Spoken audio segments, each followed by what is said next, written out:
So it's my birthday. Well, not really. Tomorrow's my birthday. My wife bought me a present for my birthday, something that apparently I've been hinting about for a long time. She brought it home and she put it in the other room. She didn't want me to see it till my birthday. And I was like, that's fine, no big deal, whatever. But then she started telling me that I couldn't guess what it was. I'm like, whatever, I can totally guess what it is. She's like, no you can't, no you can't. And I was like, I could guess what it is in one instant. Because I knew it was an Instant Pot. And then she got all mad and gave it to me. So anyway, I'm gonna do a roast in the Instant Pot today. And it's just a minute, you know, I just do these little snappy, short cooking segments. Couple things.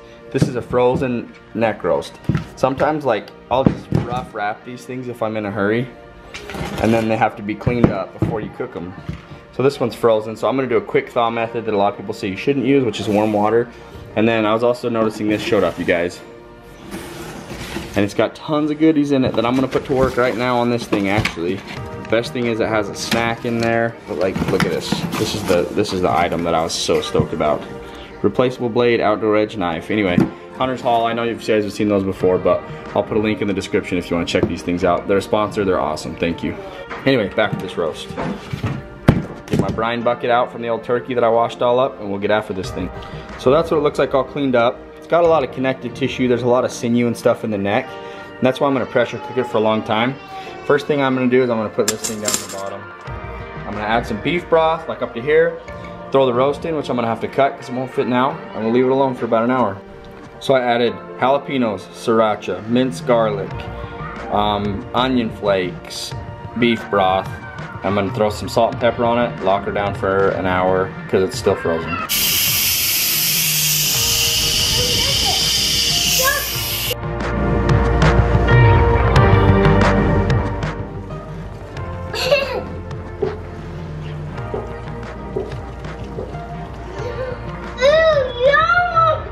After an hour and a half in there, fork tender.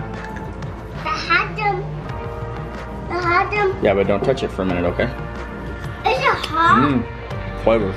Is it hot? So good. It is hot. That's a neck roast off like a 9-year-old mule deer.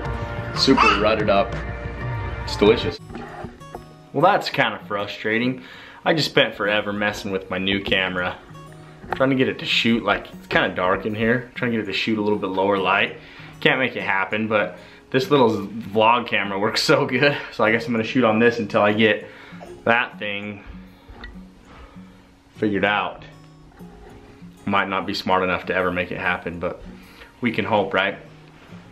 So I'm here in my office tonight, and the reason I decided to make this video is maybe twofold, maybe threefold. I want to get some ideas from you guys.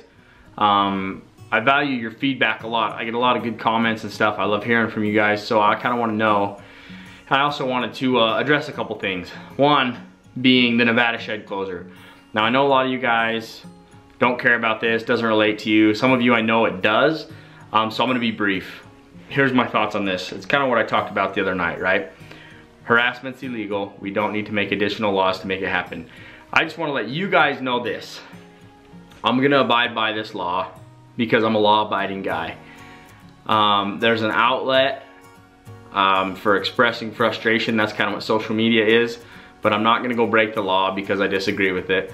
I'm gonna go through legal means. I'm gonna do what's legal, and I'm not gonna do what's illegal. So anyway, that's just something that comes from me. I've always done my best to follow the rules, be a law-abiding guy. So anyway, I just wanted to say that up front. I'm frustrated about it, but of course I'm gonna obey it. Another thing is that this YouTube thing has been growing pretty good lately, and I'm excited to see the number of subscribers and the views going up because I love putting my work out there, and it's very gratifying and validating to me to get a good response to it. And I want to do something for you guys. As I approach 10,000 subs, and I say that like I'm coming up on it. I'm still a few thousand away, I realize that. But I want to do a banger giveaway, something way good for 10,000 subs, and I want ideas. So here are my thoughts, and here's some possible options, right? You guys have seen the canvas cutter bed rolls that I run. Thinking about giving one of those away. You guys have seen the bow that I shoot, it's a Hoyt. So I'm thinking about giving a Hoyt bow away. And then I'm also thinking about giving away some Vortex optics possibly some binoculars, maybe a rangefinder, something along those lines. So if you guys would just do me a favor, comment below, let me know what you would like to see in a giveaway. Also let me know if you would rather see like one prize or a whole bunch of prizes, like spread across more people, and I'm gonna get something going. And I'll do that when I hit 10,000 subscribers. That's just like a thank you to you guys because I appreciate you watching my stuff and following along. And another thing that I wanted to address, thing number 3 is, oh yeah, so I have these elk sheds behind, or these elk heads and sheds and everything behind me. Like, I should kind of show you guys so you can see. This is my office. This is where I come out to do work when my kids are sleeping pretty much like they are right now. And I've had a lot of people want to know the stories behind these elk and these sheds and stuff. And so I thought maybe I would just take like a minute every once in a while and tell the story of one of these animals. So I wanted to do that tonight, and I wanted to tell you about this bull right here behind me. So this bull right here is the first one I'm going to showcase. That right there is the first elk I ever killed. The first elk I ever attempted to kill. The first elk hunt I ever went on, that's what we got. So I realized that's like a pretty lucky elk to kill on your first hunt ever. I think I'm gonna cut this light off so you can see it a little better. Yeah, or way worse, whichever. He's a really heavy bull, really unique, has long thirds. I remember when I killed him, my favorite thing right here was the palmation on that bull. Just big, wide, heavy bull. So I can't remember. I think when I scored that bull when I was about 16, and I think he scored like in the 340s. But he's a solid bull. And he's one of the favorite elk that I've ever killed. I don't know, I love every one of them, don't get me wrong. But he's one of my favorite ones because my dad was there with me. And obviously, being my first elk, it was pretty exciting. So I drew out for one of the best units in Utah the very first time I put in. The odds of drawing it that year were like 1 in maybe 150 or so. So I was super lucky to draw it. I was 15 years old, it was the year 2000, and I drew out for this unit. And I remember I had really bad grades at school, and my dad told me if I didn't get my grades up, that I wouldn't be able to go elk hunting. And I had this crazy good tag, so it's probably the hardest I ever worked in my life to get my grades up and get them going. So finally the hunt rolled around. Me and my dad actually pre-season scouted, which is something we'd never really done before. But we went over to the unit the week before the hunt started, and we found just this pretty big 6-point. And I decided that was a bull I wanted. And so first morning of the hunt, we rolled over, we slept in the back of the truck, got up early, and hiked up to the rock pile where we'd been seeing that bull. And just as soon as we got to the rock pile and the sun started coming up, we heard shooting. And we heard 13 shots, I remember we counted.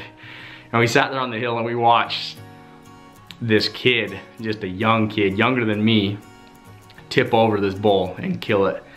And I remember just being so frustrated. And I went and looked at it at their camp and stuff, and it was just a perfect 6x7, had a little 7th point that we hadn't seen.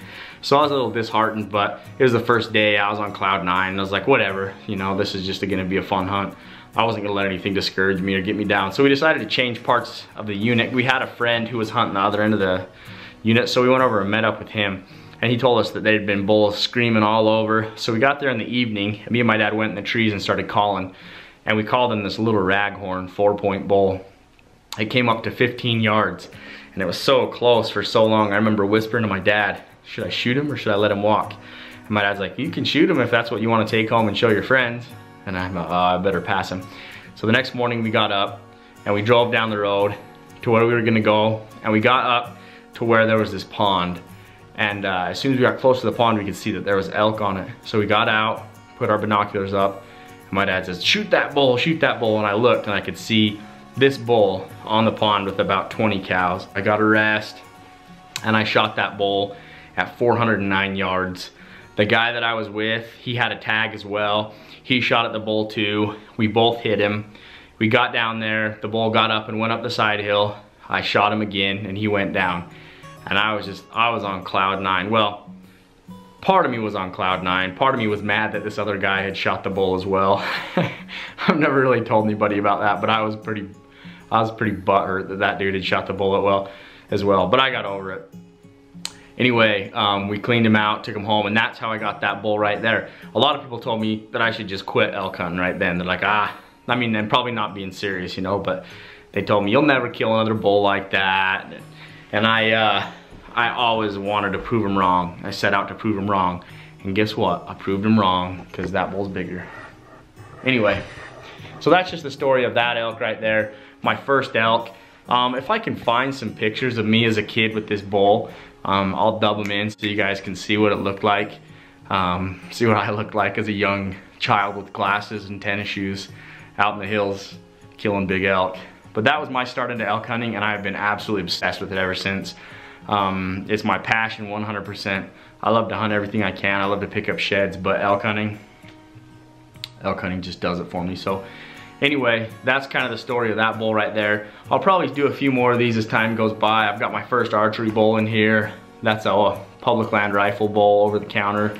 Some deer and stuff. But anyway, let me know what you guys thought about this, if this is something you enjoyed or not. A whole lot of hunting going on in this video, but I just kind of wanted to pick your guys' brains, get some suggestions. So if you guys would leave me a comment below, tell me what you think I should do about the giveaway. Also, if you want to see any more of these stories and stuff like that, if there's any other kind of videos that you want to see. And then also, let me know what you guys think about the Nevada shed closure. Even if you guys disagree with me on it, I still want to hear your opinions. You know, I'm not somebody who's going to be, well, I try not to be argumentative or mad. I know that some people out there might have a difference of opinion on the shed law, and that's all right. Like, I can have a conversation about that without getting emotional about it. I might make fun of you and crack some jokes. I don't know, some of you guys follow me on Instagram, but the thing that came to my mind when this all went down was that if you get pulled over in the state of Nevada with a prostitute, a bag of weed, and a shed antler, it's gonna be the antler that gets you arrested. Think about that for a minute. Anyway, thank you guys for watching this video. Thanks for kind of indulging my boredom right now. I'm not out in the hills making videos, but thanks for watching, subscribing, following along. Let's get that number up to 10K. I'm excited to be there, and I'm excited to give away something cool. So anyway, let me know what you thought. Thanks, guys.